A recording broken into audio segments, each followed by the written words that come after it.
Yeah, really enjoyed it this year.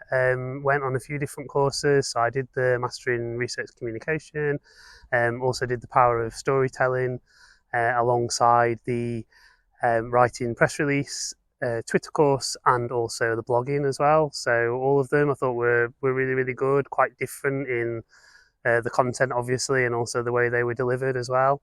I think probably the standout for me was the Power of Storytelling course. The setup of the room intimidated me a little bit when I first started because we were all kind of in a circle with chairs, which is not really my cup of tea at all. But by the end of the course, you could definitely see why it had been set up like that, and I found it really engaging. And yeah, probably one of the highlights, I think. It's really exciting, and I have gained a lot of knowledge about how to convey my research findings to the public. It was fun. Like, yeah, it was actually, the sessions were actually engaging. And that's, I have been to a lot of courses. I've been doing this for sort of like 6 years.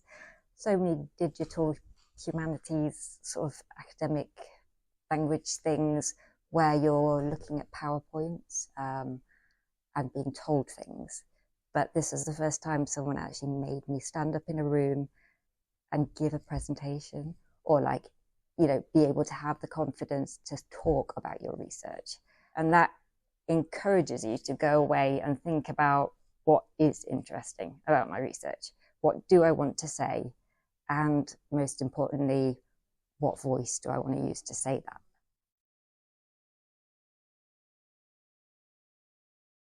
Before the program, I used to think the research communication as simple as just conveying my research through the papers or the presentations in the conferences.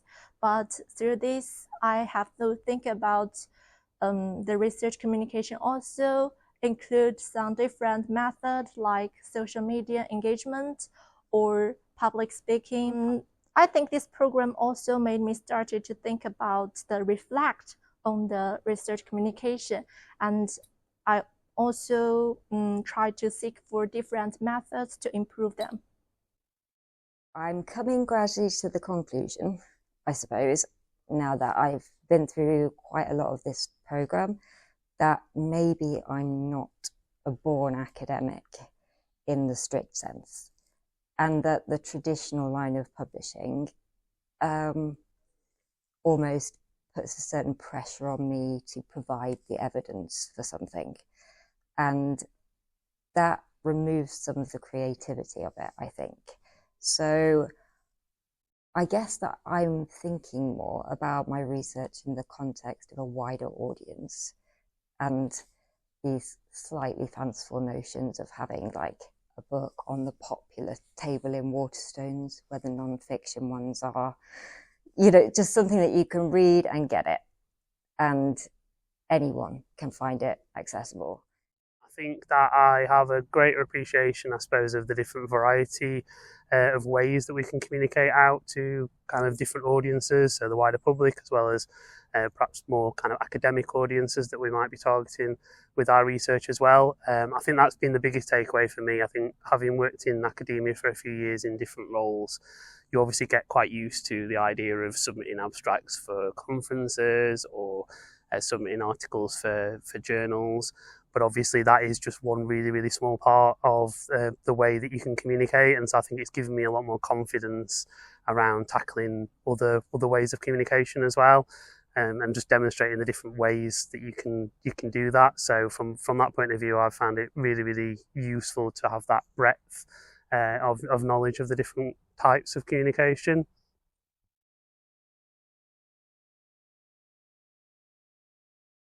Yeah, I'm quite proud to say that I have. And I've had a lot of support from the team for this.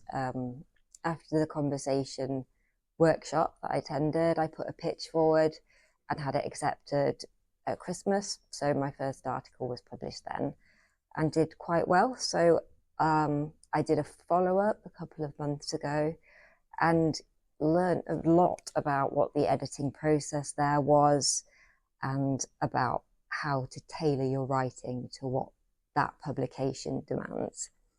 And also I've kind of come around more to the idea of blogging because I was a technophobe. I'm working hard on this, and have got a LinkedIn profile now, whereas previously Twitter, all that stuff, I was a bit of an abstainer. I don't know if I was making a point or something, but now you realize that it actually makes you feel pretty good when someone sends you a message to say that they found something really interesting in your research, and you want to hold on to that. It gives you new confidence. Yeah, indeed. In the April, I have attended a conference called AHPGR conferences. In this conference, I started to present my research details and program to the different audiences. I have using the storytelling techniques in this program. I also want to move forward with starting to produce a podcast as well, at least some initial sort of episodes of it.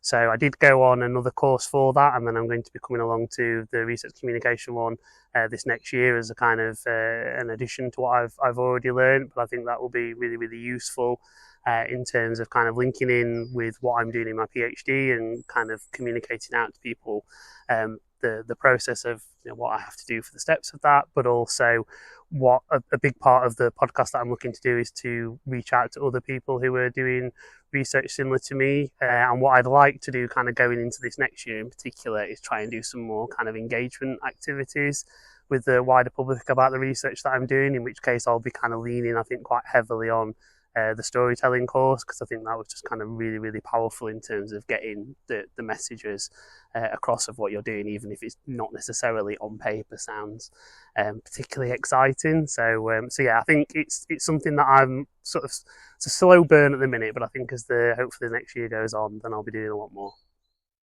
Over the next 12 months, I'm hoping to continue working with and going to sessions with the communication program, principally because I found it the most confidence building, and the team that run it are the most approachable people.